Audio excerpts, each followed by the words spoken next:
Boeing 787 Dreamliner दुनिया के सबसे सुरक्षित प्लेन माने जाते हैं और जिस तरीके का एक हादसा हुआ उससे कई सारे कयास लगाए जा रहे हैं कि आखिर इस हादसे के पीछे की वजह क्या है।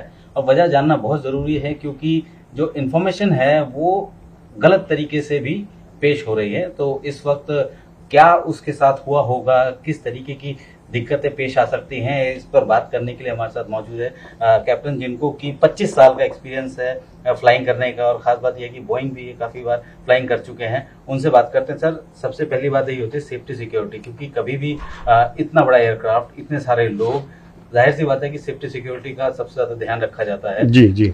फ्लाइट से पहले किस तरीके के मेजर्स लिए जाते हैं ग्राउंड पे, और जब पायलट जो दोनों पायलट जो होते हैं वो किस तरीके के जो है एक्टिविटीज को या एसओपीज को फॉलो करते हैं?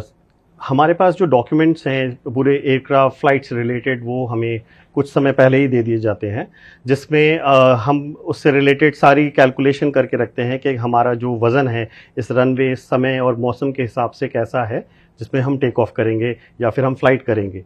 तो उस चीज़ का हम पहले से ही ध्यान रखते हैं कि उसमें टेक्निकल कोई प्रॉब्लम है तो अगर वो उस एयरक्राफ्ट को हम ले जाने के लायक हैं, उस फ्लाइट के लिए नहीं है, तो वो सारी चीज़ों का जो ध्यान है वो फ्लाइट पे एयरक्राफ्ट में जाने से पहले ही ऑफिस में पहुंचते ही हम इस सब चीज़ों का ध्यान रखते हैं। क्योंकि टेक ऑफ बहुत मतलब सबसे जटिल काम है एयरक्राफ्ट में, लैंडिंग और टेक ऑफ ही सबसे इम्पोर्टेंट है, सबसे डिफिकल्ट काम भी वही है जी। तो सर, अगर आप ये बता सकते हैं कि अगर सिस्टम जो है या एयरक्राफ्ट जो है वो डेविएट हो रहा है तो किस तरीके के जो कंसोल्स हैं उसमें आप इसको डिटेक्ट करते हैं बेसिकली?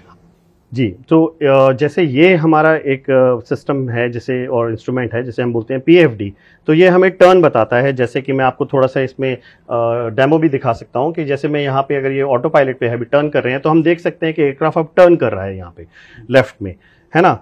तो अगर वो नीचे जाएगा तो यहाँ पे ऑल्टीट्यूड लॉस होगा, हम स्पीड को चेक करेंगे और ये एक इंस्ट्रूमेंट है जो हमें बताएगा कि हम किस हेडिंग पे जा रहे हैं। अगर वो हेडिंग डिविएट होती है लेफ्ट या राइट, जैसे अगर मान लीजिए मैं तो 030 पे जाना चाहता हूं लेकिन वो एयरक्राफ्ट टर्न कर रहा है, तो यहाँ से हमें डिविएशन पता लग जाता है कि एयरक्राफ्ट डिविएट कर रहा है, कहीं जा रहा है। और विजुअली तो आज हम हैं ही, हम बाहर देख सकते हैं और उससे भी हमें पता लग सकता है। चूंकि मेन होता है थ्रॉटल, किस टाइम जो है इंजन को थ्रॉटल देना होता है वो भी सबसे इम्पोर्टेंट होता है। पायलट कौन पायलट जो होता है, क्योंकि मेन पायलट होते हैं, को पायलट होते हैं, क्योंकि दोनों की जिम्मेदारी बिल्कुल बटी हुई होती है। जी जी जी जी जी। लेकिन उसमें भी हम जो पायलट फ्लाइंग और पायलट मॉनिटरिंग का अभी कंसेप्ट आ गया है, तो जो को पायलट हैं वो उतने ही ऑब्वियसली उनके पास एक्सपीरियंस उतना नहीं है, लेकिन basic knowledge of aircraft, flying the aircraft safely, landing, उसको वापस लेके आने की जो उनकी जिम्मेदारी होती है वो उतनी ही बराबर होती है को पायलट के ऊपर भी। क्योंकि अगर पायलट जो कमांड में है, जो कैप्टन है, अगर वो इनकैपेसिटेटेड हो जाते हैं, वो उनको कोई प्रॉब्लम हो जाती है, तो को पायलट को लेके आना होता है। तो उनकी इक्वल रिस्पॉन्सिबिलिटी। तो जो आप कह रहे हैं फ्लाइंग की बात कर रहे हैं, तो वो ग्राउंड पे पहले ही होता है कि कौन आज इस सेक्टर को फ्लाइंग करेंगे, कैप्टन करेंगे कि को पायलट फ्लाइंग करेंगे, वो वहीं पे हम बता देते हैं। ओके, क्योंकि जिस तरीके का एक्सीडेंट हुआ, महज 1 मिनट भी नहीं लगा कि टेक ऑफ स्टार्ट हुआ और उसके बाद एयरक्राफ्ट गिर गया नीचे जी। क्योंकि एक पर्टिकुलर लिमिट होती है स्पीड की, आप बता सकते हैं कि अगर इंजन में गड़बड़ी टेक ऑफ क्या मतलब टारमैक से निकलते हुए और रनवे तक पहुंचते पहुंचते आती है और रनवे चलते हुए तक पहुंचती है, तो किस लिमिट पे आके, क्योंकि V1 उसको लिमिट बोला जाता है, किस लिमिट पे आकर जो है मिशन अबॉर्ट नहीं हो सकता अगर कोई इस तरीके की दिक्कत आती है? जी, V1 एक स्पीड है जिसपे अगर मान लो कोई भी ऐसी मेजर प्रॉब्लम आती है, एक स्पीड है लिमिट, उससे पहले कोई मेजर प्रॉब्लम आती है तो हमें रिजेक्ट करना ही करना है। लेकिन V1 के बाद अगर मान लो दोनों ही इंजन फेल हैं और आप रनवे पे ही हैं, आपने रोटेट एक स्पीड VR बोलते हैं जिसपे हम रोटेट करते हैं, V1 पे हम डिसीजन लेते हैं, VR पे रोटेट करते हैं। तो अगर V1 के बाद मान लो दोनों इंजन में आती है तो भी हमारे पास चॉइस तो नहीं है। लेकिन यहां पे जो सिचुएशन बात करें वो हवा में प्रॉब्लम आई है, लिफ्ट ऑफ होने के बाद, टेक ऑफ करने के बाद प्रॉब्लम आई है, जहां पे ये V1 का कंसेप्ट रह ही नहीं जाता कि हम रुकेंगे कि जाएंगे, क्योंकि जब आप हवा में हैं और कोई प्रॉब्लम आई है तो आप कुछ नहीं कर सकते। इसका मतलब ये है कि जो भी प्रॉब्लम हुई होगी, हाँ जी, टेक V1 के बाद का ही हुई होगी। जी बिल्कुल बिल्कुल। कुछ वीडियोस जो आए हैं क्रैश के वीडियो, उसमें दिख रहा है कि एयरक्राफ्ट जो है एक तरफ जो है वो मूव करता नजर आया। ये भी कहा जा रहा है कि हो सकता है बर्ड हिट हो सकता है। क्या एक बर्ड इतने बड़े एयरक्राफ्ट को जो है गिरा सकता है, क्योंकि अगर सिंगल इंजन की बात करें, क्योंकि सिंगल इंजन अगर ऐसा होता तो एक इंजन पे फिर भी एयरक्राफ्ट को फ्लाई कर सकते हैं। जी, ये तो अभी भी हम अनुमान ही लगा रहे हैं कि बर्ड हिट हुआ है। और बर्ड तो हम सिर्फ एक बर्ड बोल रहे हैं, बर्ड छोटी भी हो सकती है, बड़ी भी हो सकती है, उसके साइज पे डिपेंड करता है। और हाँ, वो इंजन में जो एयर इनटेक में जो जा रहा है वहां पे उसको डिस्टर्बेंस कर सकता है, जो ब्लेड है उसको तोड़ भी सकता है, और फिर उसके बाद वो जो अगर टूटा हुआ ब्लेड है या कुछ भी जो पार्ट है वो इंजन में जाएगा तो वो इंजन को बंद और डैमेज भी कर सकता है, बहुत ज्यादा सीवियर। एक लेवल आता है जिसमें कि स्टॉल होता है, एयरक्राफ्ट टेक ऑफ के बाद भी स्टॉल होता है। जो सर्वाइवर है उसने भी इस बारे में जिक्र किया कि एक टाइम के बाद आके एयरक्राफ्ट जो स्टॉल हो गया था, ऐसे कहते रुक गया था। वो किस सिचुएशन में आती है? क्योंकि ग्राउंड थ्रस्ट जो होता है वो जब माइनस हो रहा होता है तब जाके इस तरह की सिचुएशन आती है। जिस हिसाब से जैसे उन्होंने टेक ऑफ किया और जिस हाइट पे वो थे उस हिसाब से उनकी हाइट बहुत उस समय कम थी, तो वो जैसे हम देख ही रहे हैं कि जब एयरक्राफ्ट नीचे जा रहा था तो वो नोज को अप करने की कोशिश कर रहे थे, क्योंकि उन्होंने बोला है नो थ्रस्ट, बट जो भी उनके पास स्पीड रही होगी या जो भी उनके पास कॉन्फ़िगरेशन होगी उसमें वो ज्यादा से ज्यादा समय हवा में रखने के लिए कोशिश किया होगा उन्होंने नोज को अप करने के लिए।